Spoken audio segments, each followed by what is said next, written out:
Mheshimiwa Samia Suluhu Hassan, Rais wa Jamhuri ya Muungano wa Tanzania, Mheshimiwa Hakainde Hichilema, Rais wa Jamhuri ya Zambia, Mheshimiwa viongozi wa serikali ya Tanzania na Zambia, Mheshimiwa waandishi wa habari, wageni waalikwa.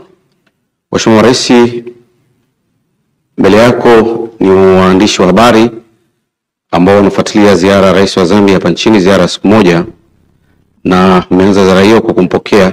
We have translation gadgets which you can select channel 1 for the English and channel number 2 for Swahili translation which goes simultaneous. Thanks.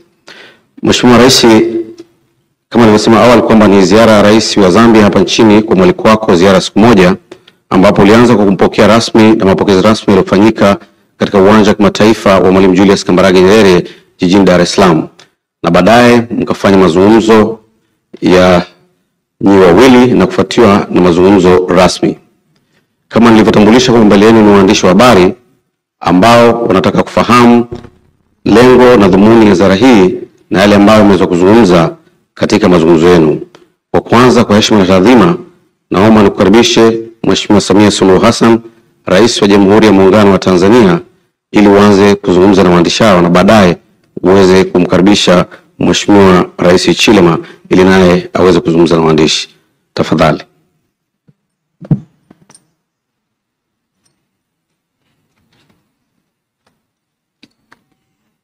Your Excellency, my brother Hichilema, the President of the Rais wa Republic of Jamhuri ya Zambia, with your delegation, na ujumbe wako, members of the press, ladies and gentlemen. ndugu wanahabari, mabibi na Because we are mabwana, talking to the press, kwa sababu tunaongea na waandishi wa habari, press conferences na live mkutano huu unaendelea mbashara katika vyombo vyetu vya habari vyote Tanzania. Kwa hiyo watu wangu wanafuatilia.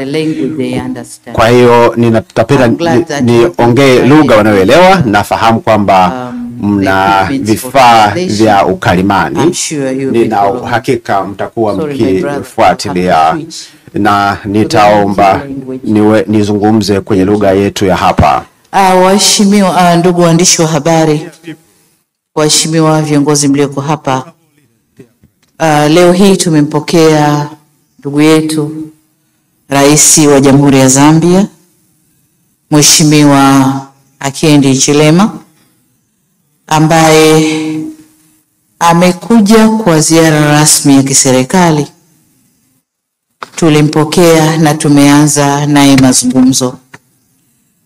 Katika mazungumzo yetu tulianza kwa kusemeshana kwamba Tanzania na Zambia ni nchi ambazo zilikuwa karibu sana, ni nchi ambazo zilikuwa zina urafiki mkubwa na undugu mbali ya urafiki. Wazee wetu Julius Kambarage Nyerere hayati na hayati Mzee Kaunda walituwekea misingi mizuri sana ya ushirikiano. Lakini wazee hawa ndio walioshirikiana kuleta ukombozi wa kusini mwa bara la Afrika. Lakini kwa upande wao katika nchi zetu mbili wakatuanzishia mambo ambayo walitaka yadumu milele na yatuungane. Na mabadiliko mbalimbali ya kiuchumi na kisiasa kwenye ulimwengu yametufanya kidogo tumetengeneza umbali baina yetu. Na kwa maana hiyo tumekubaliana na ndugu yangu Hichilema kwamba turudishe ule udugu kama tulivyoachwa na wazazi wetu. Lakini katika kurudisha udugu tukaangalia maeneo yote ambayo yatatufanya turudi. Kwanza tukaangalia uhusiano wa kisiasa. Tukasema nchi zetu, kwa yoyote yale yaliyotokea, lakini lazima turudi sisi kama viongozi wa nchi, tuwaongoze watu wetu waelewane vizuri. Lakini la pili, tukazungumza suala la usalama wa nchi zetu. Tumeangalia kwenye ukanda huu mambo yanayotokea, ugaidi na mambo mengine kadhaa. Tukasema turudi tuwe na ushirikiano mkubwa kwenye mambo ya usalama wa nchi zetu. Lakini pia tukaangalia hali ya uchumi, tukatizama nyuma na kuona miundombinu tulioachiwa na wazee wetu. Tazara na Tazama pipeline tumezifikisha wapi? Leo Tazara haihudumii vyema nchi zetu mbili. Tazama pipeline lengo lake lililoanzishiwa na inavyofanya leo ni tofauti. Kwa tumekubaliana tutupe macho huko pia. Tuboreshe Tazara kama tunaifanyia marekebisho reli iliyopo, lakini tukakubaliana kwamba kwa dunia ya leo reli ni SGR. Kwa tumekubaliana kuwa na mradi wa pamoja, tutafute fedha pamoja kupitia PPP, ushirikiano na sekta binafsi, pengine na wenzetu marafiki walio tujengea hiyo reli, tuone jinsi tutakavyoweza kuiboresha kwenye kiwango cha SGR. Lakini tukatupia macho kwenye Tazama, kasema madhumuni ya Tazama ni kwamba lile bomba lilikuwa linapeleka mafuta kwenye refinery, yanakuwa refined ndio yanauzwa. Lakini lengo lile sasa limeshuka kwa kiasi kikubwa. Ile refinery haitumiki sana kwa maana hiyo. Kwa hiyo Zambia wamebadilisha sera zao kwenye mambo ya energy, na sasa wanakwenda kwenye kuagiza product ambazo zimetimia, petroleum products ambazo zimeshatimia badala ya ile crude, au kuna jingine ndugu yangu alilitumia jina sikulishika vizuri. Kwa hiyo badala ya kupeleka crude oil sasa watapeleka mafuta yaliyosafishwa. Lakini tukakubaliana kwamba bomba lile ni dogo sana. Kwa hiyo kuna haja ya kujenga bomba kubwa takalopeleka mafuta kwa wingi, na bandari ya Dar es Salaam na facilities zilioko Tanzania ziwasaidie kupunguza ughali wa mafuta katika nchi yao. Kwa tumekubaliana na hilo pia. Lakini eneo jingine tulilotizama ni eneo la biashara na uwekezaji. Tumeona kwamba kuna wawekezaji wa Zambia wapo Tanzania, wa Tanzania wapo Zambia, wafanya biashara wanakwenda na kurudi, lakini tuna vikwazo vya kikodi na visivyo vya kikodi ambavyo vinafanya biashara zetu zisikue na zisiende kama tulivyotarajia. Kwa hiyo nako tumesema tukae sekta za uwekezaji na biashara, lakini taasisi zetu za kukusanya mapato na taasisi zinazoshughulika mambo ya customs tukae tuangalie wapi tumekwama, nini ni kikwazo kwetu, tuondoe na biashara ziende vizuri. Kwa hilo nalo tumekubaliana. Lakini hapo hapo kwenye biashara tumewazungumzia pia wafanya biashara wadogo wadogo ambao wanapovuka mipaka yetu kwenda kufanya biashara, masharti wanayopewa ni makubwa. Kwanza permits za kuingia, lakini charges wanazotozwa, tozo wanazotozwa ni kubwa mno. Kwa tumesema mawaziri wetu wakae na waangalie jinsi ya kusaidia biashara ziendelee baina pande zetu mbili bila matatizo. Tumeliona pia tatizo ambalo limeleta vurugu kidogo hapa Tanzania juzi la madereva wetu. Kwa tumekubaliana taasisi za madereva, zile jumuiya zao Zambia na Tanzania tuziweke pamoja, wazungumze na serikali zetu mbili, tuangalie ni nini matakwa yao, tuwasikilize wana haja gani, wana shida gani, ili serikali mbili zifanye kazi kwa pamoja kuwatatulia au kutatua shida zilizopo, ili madereva wetu wafanye kazi kwa ushirikiano na wafanye kazi vizuri, na tuondoe vile vikwazo pale mipakani vya kuchelewesha magari yanayopeleka biashara.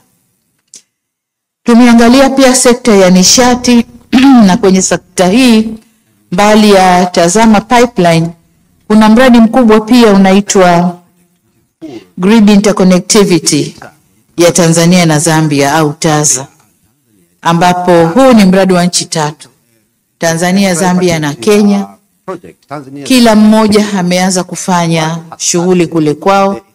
Kwa upande wetu utekelezaji utaanza Januari mwakani, kujenga transmission line kubwa itakayo connect na kule Kenya wanafanya kwao, na Zambia amenihakikishia kwamba na wao tayari wameanza. Tutakwenda kuweka pool ya umeme mkubwa wa region yetu, ambapo kama nchi moja itapata tatizo, nchi nyingine itaserve nchi jirani, au kama hatuna tatizo basi tutaweza kuuzia nchi ambazo hatuko nao pamoja. Kwa hilo nalo tumelisema, na ni green energy, umeme unaotokana na maji. Tukatambiana kidogo, kasema yeye yuko karibu 90% green energy. Nikamwambia na mimi by 2024 nitakuwa 80% na green energy. Nikimaliza Ruhuji na Rumakali nitakuwa almost 100%. Lakini gesi pia nayo tukiconvert tunahesabu ni nini? Green energy. So we are moving. I'll catch you, my brother. Moving together, I will catch you, my brother. So hayo ndio tumezungumza kwa upande wa energy, lakini pia tukagusia mambo ya kilimo. Mambo ya kilimo kwamba sisi wote ni wazalishaji wa soya. Soko letu ni moja, China. Huko nyuma tulikuwa tunachukua soya Zambia, tunachanganya na yetu tunapeleka. Lakini Wachina wamegundua kwamba Zambia ni wazalishaji wakubwa wa soya. Kwa hiyo wamefungua soko moja kwa moja Zambia. Tumekubaliana tusishindane, lakini tuongezeane. Tuongeze uzalishaji. Wenzetu ni mabingwa, wameendelea kidogo, wana mbegu nzuri. Tumezungumza na nikawaambia kwamba inapokuja masuala ya mbegu mnatutoza pesa nyingi sana, mnatupiga sana. Akanambia basi let's talk, tuuziane kwa bei ya kirafiki na bei ya kindugu. Kwa hiyo mawaziri wetu watakutana na watazungumza. Kwenye kilimo wenzetu mbegu zao ni nzuri mno. Tunanunua mbegu nyingi kutoka kwao, ni kwa sababu ya bei tunakuwa na limitation. Nadhani tutawekeana mpangilio ambao kama pesa yetu imepwaya kidogo basi watupe mbegu tuwalipe baadaye. Hayo mawaziri wetu watakuja kuzungumza. Mambo ya mipakani nimeshazungumza, lakini jingine ambalo tumezungumza ni Joint Permanent Commission, ile tume yetu ambayo inazungumza mambo ya nchi mbili, na kama kuna matatizo yazungumzwe yanyoshwe alafu twende. Imekutana mara ya mwisho 2016.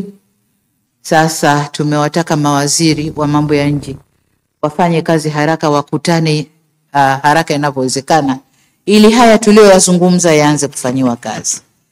Sasa nisimalize yote, mwenzangu naye anataka kueleza, lakini ataongezea pale ambapo mimi nimeachia. Lakini kwa ujumla tumekubaliana kufanya kazi kwa pamoja, na kama mmoja ana soko la kingine basi amwambie mwenziwe soko liko hapa. Sisi leo tumeofa soko la nyama, beef, lakini pia mbuzi na kondoo. Tuna soko kubwa tumelipata Saudi Arabia. Sisi peke yetu Tanzania kwa wakati huu hatuwezi kutimiza mahitaji yao. Tumewaalika wenzetu waje, tufanye mpango wa pamoja, twende tukalitumie hilo soko. Na vivyo hivyo masoko mengine tutakayopata baina yao na sisi. Lakini kubwa tulilolihimiza, mawaziri wetu sasa wakaze buti na watembee. Wakaze buti na watembee, kwa sababu hawa walikuwa wala hawajuani wala hawaongei. Kwa hiyo sasa waongee, wajuane. Lakini sio mawaziri tu, hata heads of security services na wenyewe inabidi waongee, watambuane na tujue wapi tunaweza tukafanya kazi pamoja. Having said that, my brother, it's your turn.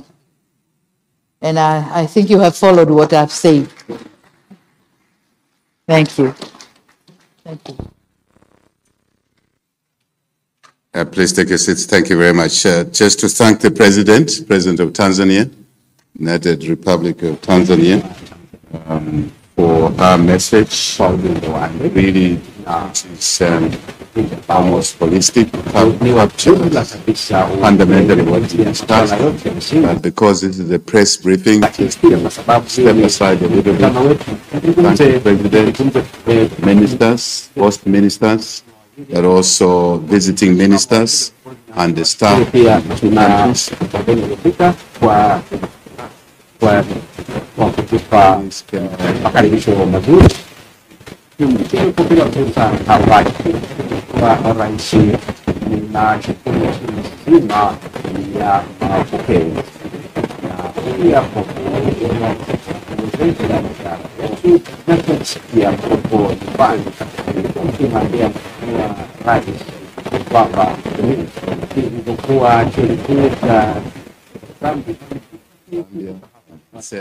So this was a familiar place. I even got on to the Tazara train a couple of times because that's all I could afford to get on a train to come to Dar es Salaam. So fantastic! It's really nice to be here, President, and once more, thank you for the things you've said. I think the President has really covered most of the issues, and all I want to do is either emphasize certain points or indeed just angle the same point from but by and large, that we, two countries, are bonded together by history. I think that's important. Bonded together. We are the generation alive today. We're the generation bestowed with running public offices in Tanzania, in Zambia. But we have a heritage. We have relationships that were built before us, and it's our duty to nurse, to water these relationships. Political relationships, KK, Nyerere. By the way, President, we have a lot of people in Zambia named Nyerere, named Julius, named Gambaraje, because of that twin relationship between KK and President Nyerere. So I think we really have a duty to carry on that journey that our visionary leaders, independence leaders, freedom struggle leaders, independence leaders that paved for us, for both our countries. And over time, we've had successive presidents here in Tanzania. We've had successive presidents in Zambia.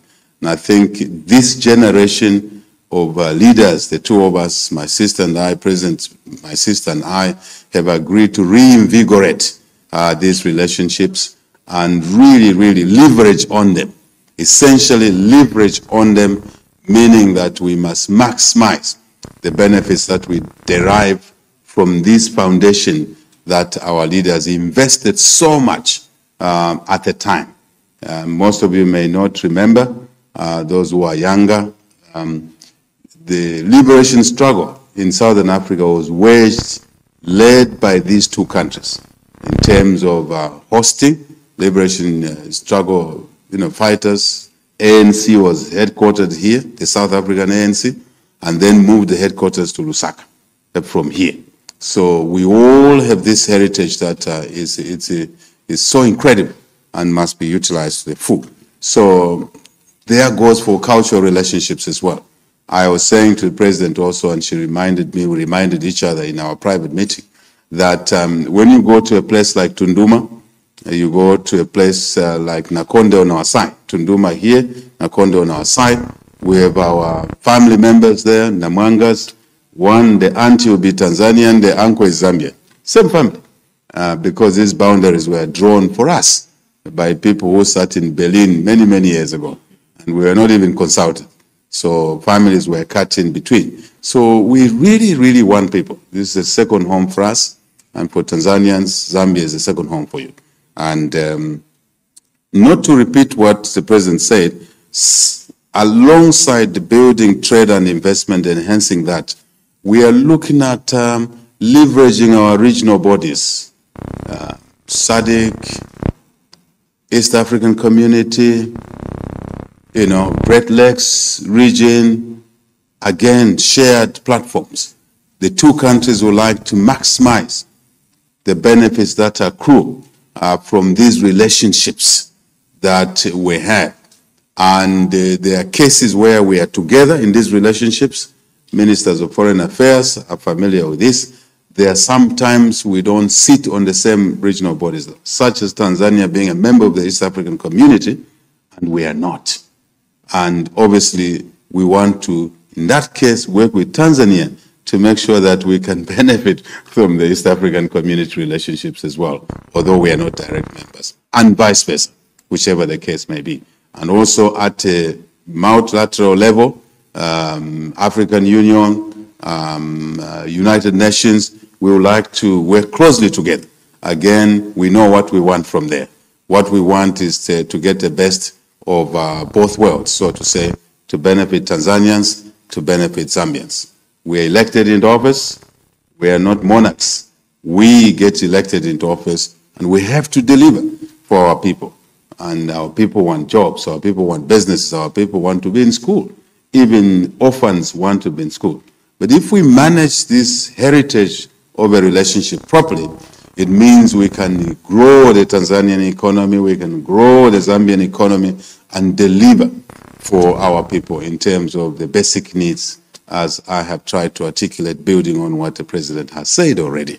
And essentially also, one asset that I want to emphasize that we share, not just the two of us, but also with other countries, Congo, Burundi, is Lake Tanganyika, so that we work together on that lake to maximize the value that lake can deliver to both our peoples, both our countries, the ports around there, modernization, but also the badges, the transport badges, so that we can harmonize the regulatory frameworks, we can harmonize the fiscal side, the taxation side, around the operation of our common facility, which we dearly, dearly love so much. And again, maximize the benefits that we derive from there. I did indicate to the President, and she was gracious. We held it away from the ministers there, but we can say it now because the media will carry it broader and deeper. The issue of the mining sector, that Tanzania has done very well in bringing artisan miners, artisanal miners, let's call it that, small miners, arranging them properly, transiting them from away from illegal miners to legal miners, and also creating opportunities for those of our people who need the governmental support more than most of the people seated in this room. And so the licensing part, but also the order, because if you don't organize mining in that level and it's chaotic, it can breed extremism as well. It can finance things that you don't want to finance, to be honest. And so my team will be sitting down. In fact, my Minister of Mines was here. I reminded the President. Maybe he didn't announce his presence properly. He could have sneaked in here.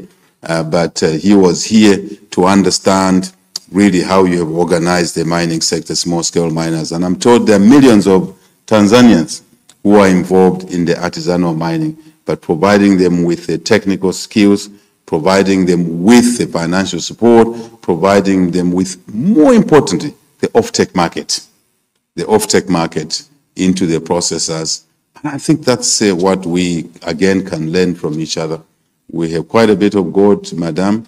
Before we were told we didn't have gold, all of a sudden there's gold everywhere across our country. So we want to learn from you and organize ourselves properly. So those are some of the benefits of working together closely. I can go on. We have assets around here. She talked about that. Again, the twin brothers, KK and Nyerere, created certain opportunities for each other because they were visionary. We are land linked. We don't want Madam President, my sister, to keep on being reminded that we are landlocked. We are land linked. But the two leaders were visionary because they understood the mutuality of their locations and the assets she talked about, Tazama, but also the port assets that we like to work on again for mutual good, including Mutwara. Am I pronouncing it correctly? Yeah, Mutwara there. So where we would like to, I think some of my colleagues sooner or later will visit those areas. And I think by and large, President, you have covered it very well. And I could have easily sat there and said, as she has said, I agree. I agree. And truly you have covered it very well, as you said it. The only little issue that I want to raise here is to do with the way of working. Because we created a gap for some reason, and the two of us don't accept whatever that reason or reasons were, that somehow we stayed a little bit apart. Zambia and Tanzania cannot stay apart for a day. So we will work in a structured way so that we are interacting every day. Some of our people will be interacting every day. Is that true? Yes. Tunduma na Konde is every minute they're interacting with each other. On that Lake Tanganyika, it's every minute they're interacting with each other. And if they don't interact with each other properly, they'll start harming each other. That's not what we want. We want them to love each other, to support each other in a structured. So we will have a structured way of working going forward. Ministers, first led by the two of us, and the ministers such that we'll be working, interacting daily, monthly, every year, and all the years. Because that's where it is. That's the way God placed us as one people, sharing land, sharing so many things that has already been articulated. But in a structured way such that when we have a piece of work or pieces of work to be done, they will be stratified. They will be isolated. This is the work we need to do to resolve or to enhance what we do, be it trade, be it consolidating our products into markets that demand them, or value addition, or whatever. This is what we want to do. These are the things that need to be unlocked. And when should they be unlocked? By who? And they will be watching. We will be in a good position to watch. The hard work must be done by the ministers, permanent secretaries, directors, rank and file, even ordinary Tanzanians, ordinary Zambians. I think the President, once more, thank you so much for this visitation, for this courtesy, for this conversation, this business conversation, and which enriches our relationship. And we don't want to let the rope slip again. Agreed. Such that even when we are not there, others will come after us, they will be obligated to continue and to do the right things. The only thing, Madam President, I would like to say, my ministers reminded me, I have handlers who are quite strict with me, is to officially invite the President for a state visit. The President was gracious to attend our inauguration. Ministers can lead us into this. We would like to pay back this gesture, this hospitality, by hosting my sister, the President of Tanzania. Thank you so much. Asante sana. Asante sana. Asante sana Mheshimiwa Hakainde Hichilema, Rais wa Jamhuri ya Zambia. Asante sana Mheshimiwa Samia Suluhu Hassan, Rais wa Jamhuri ya Muungano wa Tanzania, kwa kile ambacho viongozi naomba tukae. Kwa kile ambacho mmeweza kueleza vyombo vya habari kutoka hapa nchini na wale wenzetu kutoka Zambia. Na muda mfupi Mheshimiwa Rais, mtashuhudia utiwaji saini wa mikataba mitatu, ambapo nimeelezwa mikataba miwili itahusiana na masuala ya ulinzi na mkataba mmoja utahusiana na masuala ya utamaduni na sanaa. Naomba kwa wale ambao wanashughulikia masuala ya mikataba, tafadhali tuweze na mikataba hiyo itasainiwa na mawaziri wa mambo ya nje wa Tanzania na yule waziri wa mambo ya nje wa Zambia. Asanteni.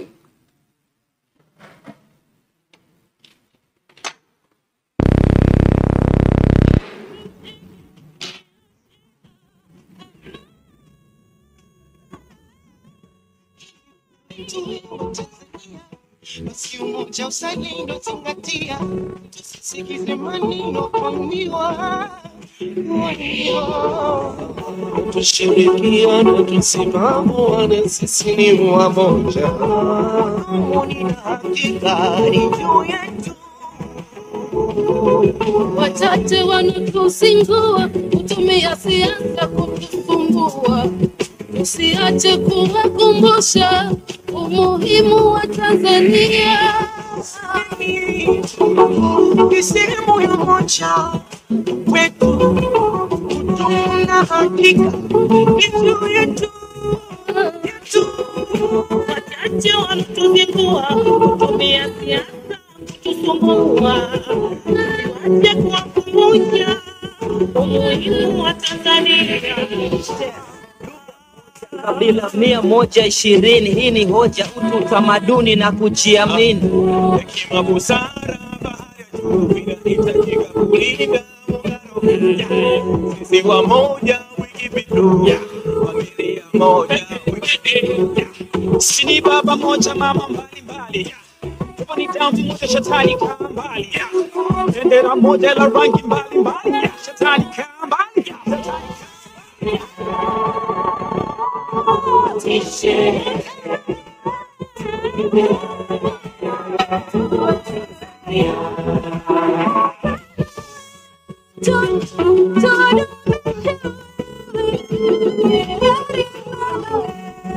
Asante Karume baba na Nyerere kwa amani, muungano tunajivunia kwa barani kifua mbele, fanikiwa kilele, Tunatembea mbele, amanikiwa kilele. upendo ndo urithi tuloachiwa. Hata bibi babu walishatuambia kwamba sisi ni ndugu na tubidi kupendana, sikutengana ni kosa kubagua. Tanzania naona changu na wejua swita brani sijui kasi naona shida mnanzikuwa nchi moja toka nazaliwa toka nazaliwa tunashangaza kili zako na pokushudia kuingawa Kuna ikiharibika Tanzania sisi wote branch pamoja attraction tukiwadilika. kwenye kaburi la babu yendo analia, nyeusi itakuwa nyekundu, bendera ya Tanzania. Wasisi wakitoa machozi, umekufuru dunia. Oh my God, mnapata wosia walo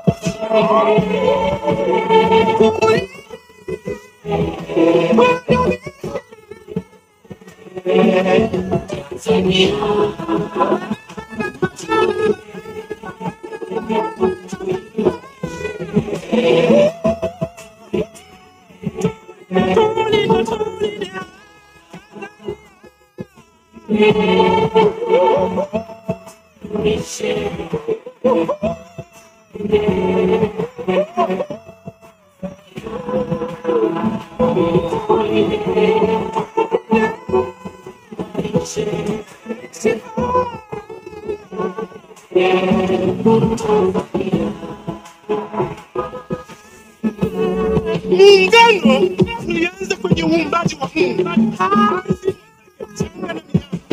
Mti na mti msitu, mtu na mtu, familia. Familia ni familia, ukoo na ukoo, jamii ya Tanzania. Tanzania wetu ni muungano wetu. Neno ningejua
Ilala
Mheshimiwa Rais, kama nilivyotambulisha awali kwamba mikataba hiyo ni mikataba mitatu, ambapo mikataba miwili inahusiana na masuala ya ulinzi na mkataba mmoja ni masuala ya sanaa na utamaduni, na sasa ndio wanabadilishana mikataba hiyo na kuonyesha kwa nini.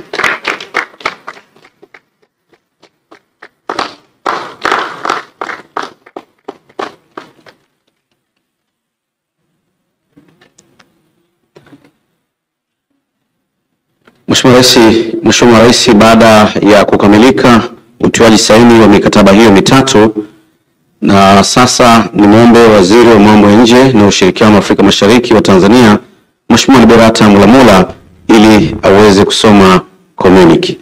Mheshimiwa Waziri, tafadhali.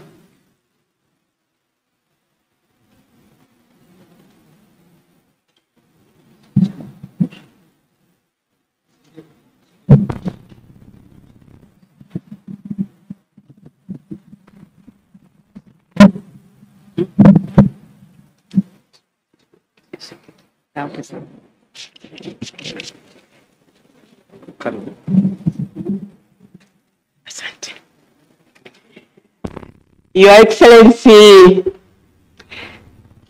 President Samia Suluhu Hassan, President of the United Republic of Tanzania, Your Excellency Hakainde Hichilema, President of the Republic of Zambia, dear colleagues, ministers, heads of security and defense organs,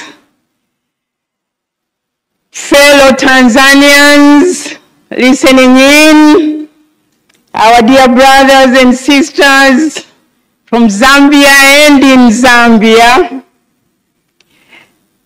Excellency, allow me to start by greeting in our usual greeting. Naomba niwasalimu kwa jina la Jamhuri ya Muungano wa Tanzania.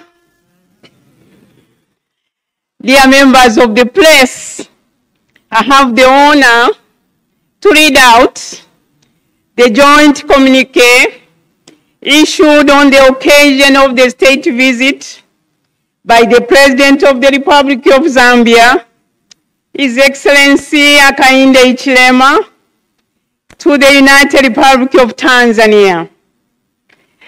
At the invitation of Her Excellency President Samia Suluhu Hassan, President of the United Republic of Tanzania, His Excellency President Hakainde Hichilema, President of the Republic of Zambia, paid a state visit to the United Republic of Tanzania on this day, leo the 2nd of tarehe August 2 Agosti 2022. His Excellency Mheshimiwa Rais Hakainde Hichilema was accompanied alisindikizwa na Mheshimiwa Honorable Stanley Kakube ambaye ni mbunge lakini rais wa mambo ya nje na ushirikiano wa kimataifa, His Excellency na Mheshimiwa Rais alisindikizwa pia na Mheshimiwa Chipoka Mlenga ambaye ni mbunge na waziri wa biashara na viwanda, na pia katika ujumbe wake kulikuwa na Mheshimiwa Franki Tayari ambaye ni mbunge na waziri wa usafirishaji, na pia kwenye ujumbe wake kulikuwa na Mheshimiwa Engineer Peter Kapala ambaye ni mbunge lakini pia ni waziri wa nishati.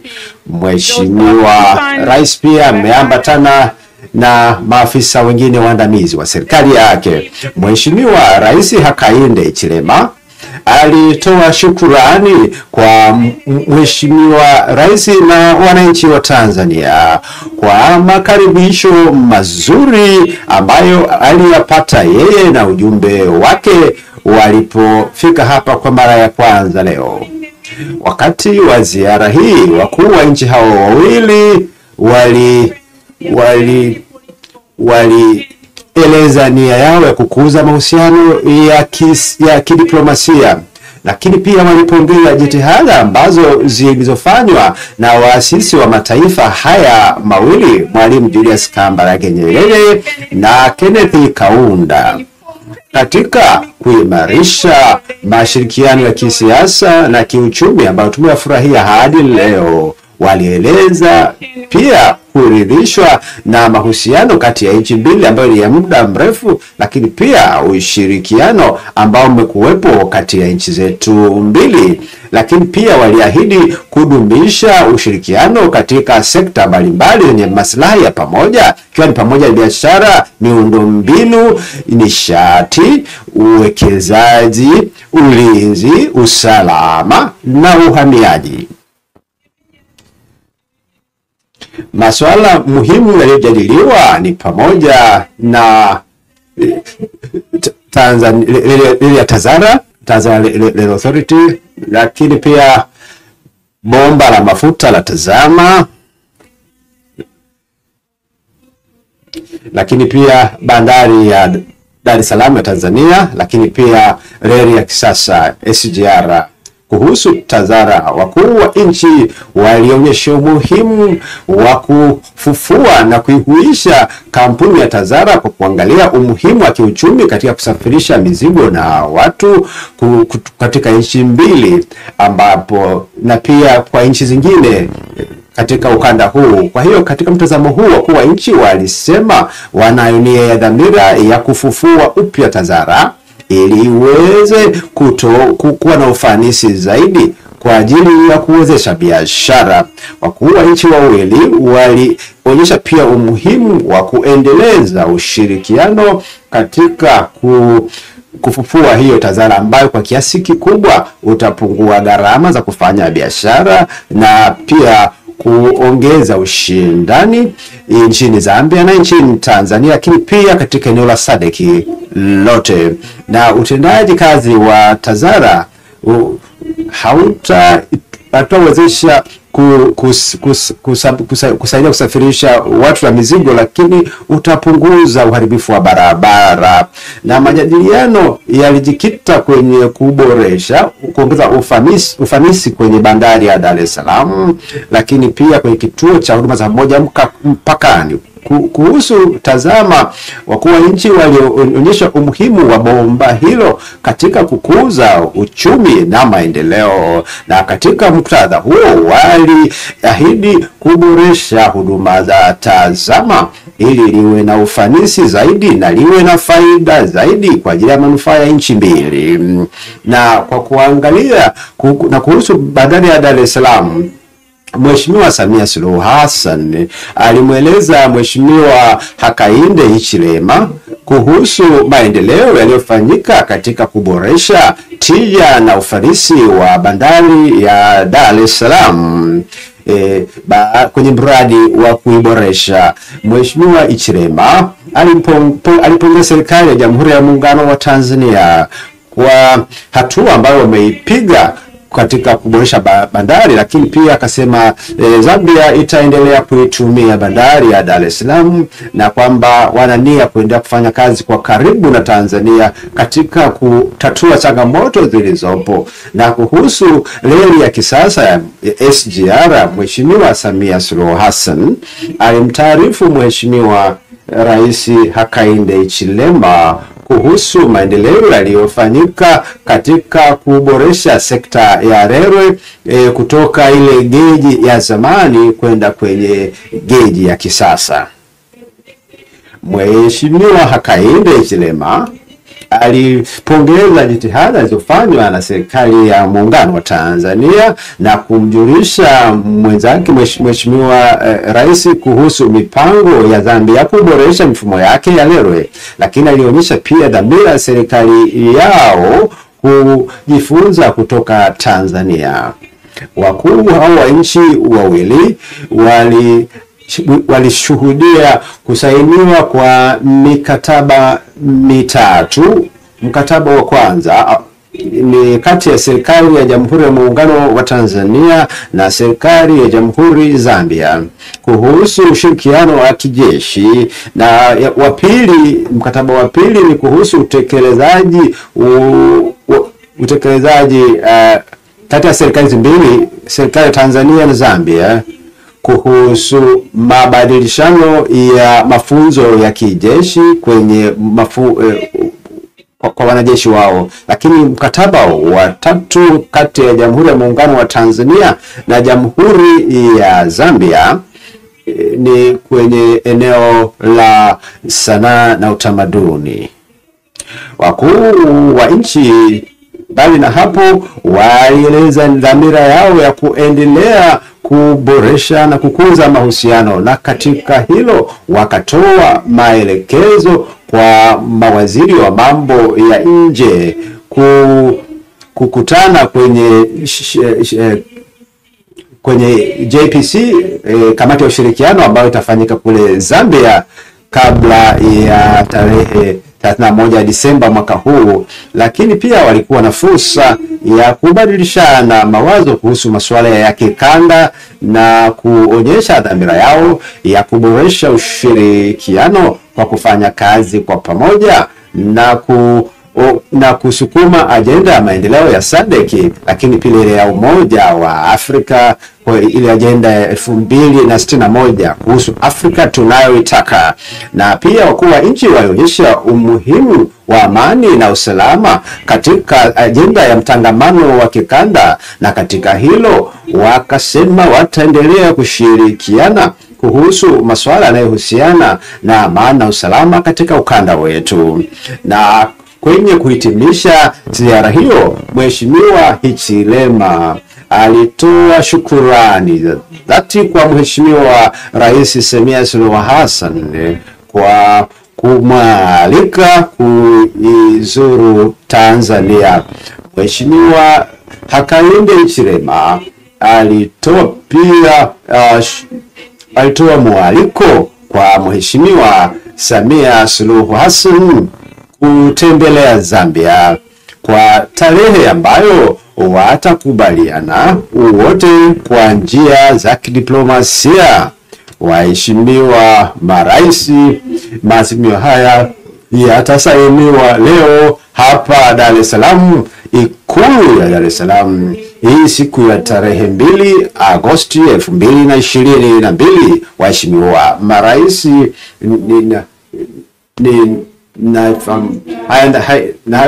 na sisi kama mawaziri tunayo jukumu la kutekeleza maazimio haya ambayo umeyatoa. Nashukuru kuona kwamba Mheshimiwa Hichilema amekuwa akinisikiliza kwa Kiswahili wakati nikisoma Kiingereza. Ninashukuru sana.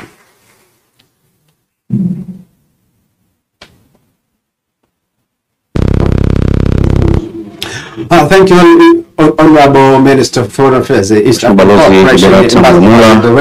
Community, ambao umesoma hivi punde. Mheshimiwa Rais, baada ya community hiyo, kitakachofuata sasa ni dhifa ya chakula cha mchana, ambapo Mheshimiwa Rais wa Jamhuri ya Muungano wa Tanzania Mheshimiwa Samia Suluhu Hassan amemwandalia mgeni wake Mheshimiwa Rais Hichilema, Rais wa Zambia. Mheshimiwa Rais, sasa tuombe kwa ruhusu ili kuweza kuelekea katika eneo ambalo mlioandaliwa, na baadaye viongozi nitawaelekeza katika eneo ambapo chakula hicho cha mchana kitakuwepo, na baadaye marais wataungana nasi. Asanteni.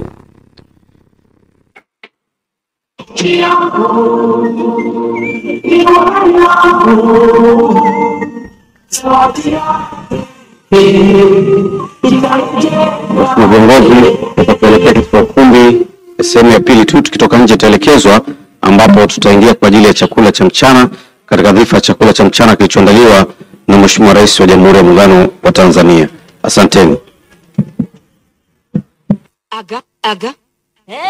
Mama, aga.